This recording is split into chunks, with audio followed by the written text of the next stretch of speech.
तपस्या क्या है? हम भूखे रहने को तपस्या मानते हैं क्या? ये तपस्या है? अगर भूखे रहने से भगवान मिलते तो जो फुटपाथ पे सोते हैं महाराज, कभी कभी तो 4-4, 5-5 दिन इनको भोजन नहीं मिलता, तो सबसे पहले भगवान उनको मिलते क्योंकि वो तो भूखे रहते हैं। महाराज भूखा रहना तपस्या नहीं है। हम कहते हैं कि हम व्रत करते हैं। व्रत कैसा करते हैं? सुबह उठ के 1 गिलास दूध पी लेंगे। फिर किसी ने बोला कि भैया कुछ काम कर लीजिए, तो कहेंगे कि नहीं महाराज काम मुझसे नहीं बनेगा, चक्कर आ रहा है मुझे तो आज 11 से। फिर 10 बजेगी तो फल खा लेंगे। फल खाने के बाद फिर किसी ने बोल दिया भोजन कर लो। नहीं, कैसे भोजन कर लूं, मेरी तो आज 11 से। फिर दोपहर के 12-1 बजे हम साबूदाने की खिचड़ी खाएंगे। फिर 4 बजे कुछ फल खाएंगे। फिर शाम को फिर कुछ फल खाएंगे। तो क्या ये व्रत है? ये व्रत नहीं है महाराज। आप रोज ज्यादा खा लेते, रोज इतना नहीं खाते, रोज तो 2 टाइम भोजन करोगे, पर व्रत के दिन 4 टाइम तो फरियाल कर लोगे।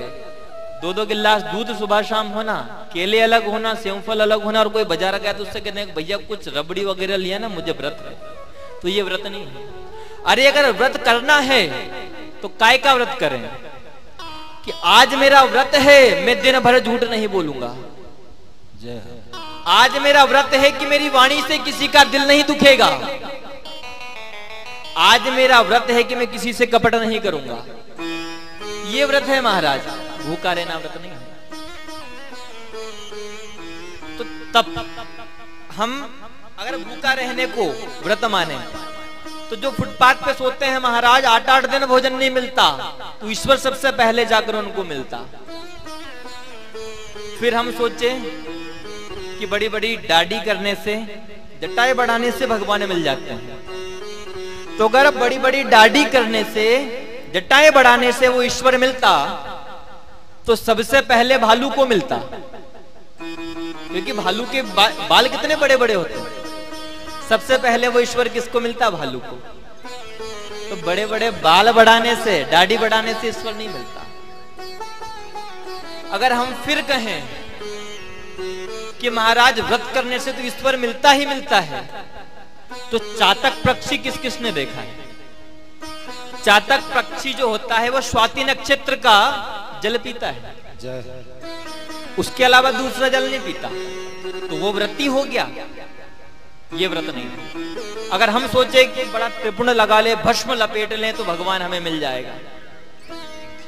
अरे अगर भभूत लपेटने से, भस्मी लपेटने से वो ईश्वर मिलता, तो जो कुत्ता है वो दिन भर भस्मी में लपेटता है, राख में लपेटता है, तो सबसे पहले ईश्वर उसको मिलता। ईश्वर कैसे मिलता है? देखिए ये कलयुग है। कलयुग है, कलयुग में जो पूजन पाठ है, जो ईश्वर हमें पहले 1000 वर्ष तक तपस्या करने के बाद मिलता था, वो आज राम नाम कहने से मिल जाता है। और भगवान ये भी नहीं कहते कि दिन भर राम का नाम लो। भगवान क्या कहते हैं? एक घड़ी आदि घड़ी और आदि में पुनियाद, और तुलसी संगत साधु की हरे कोटि अपराध। ज्यादा मत भजो। कितनी भजो? 1 घड़ी। 1 घड़ी भी नहीं भज सकते तो कितना भजो? आधी घड़ी। और आधी भी नहीं भज सकते तो आधी में पुनियाद। आप 6.5 मिनट उस ईश्वर का नाम लोगे, उस राम का नाम लोगे, तो करोड़ों वर्ष के जो आपके पाप किए हैं वो हरहु कोटि अपराध, भगवान उसको माफ कर दे। क्योंकि जिस प्रकार एक छोटा सा बालक होता है, छोटा सा बालक जो होता है वो गलती करता है, और गलती करने के बाद अपने माँ बाप के पास जाकर बोल देता है कि हे पिताजी मैंने वो गलती कर दी, मेरे हाथ से वो फलाना सामान टूट गया। तो उसके पिताजी डांटेंगे, थोड़ा बहुत चिल्ला लेंगे, परंतु इतना क्रोध नहीं करेंगे। तो हमारे पिता कौन है? हमारे पिता ही नारायण है। इंसान जो है वो गलतियों का पुतला है। हर व्यक्ति से गलती होती है, हर व्यक्ति से पाप होते हैं। हम वहां से यहां तक चल कर आए हैं, हमारे पैरों के नीचे 2-4 चींटी तो मरी गई होगी, हमने किसी के बारे में गलत सोच लिया हो, पाप हो गया, तो इस पाप का प्रायश्चित क्या है?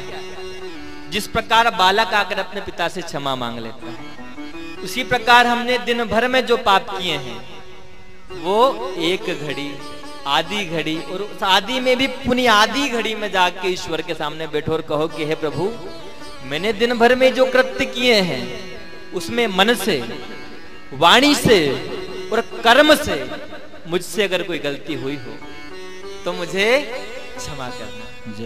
तो वो जिस प्रकार पिता आपको क्षमा करता है, वो जगत पिता भी आपको क्षमा करे।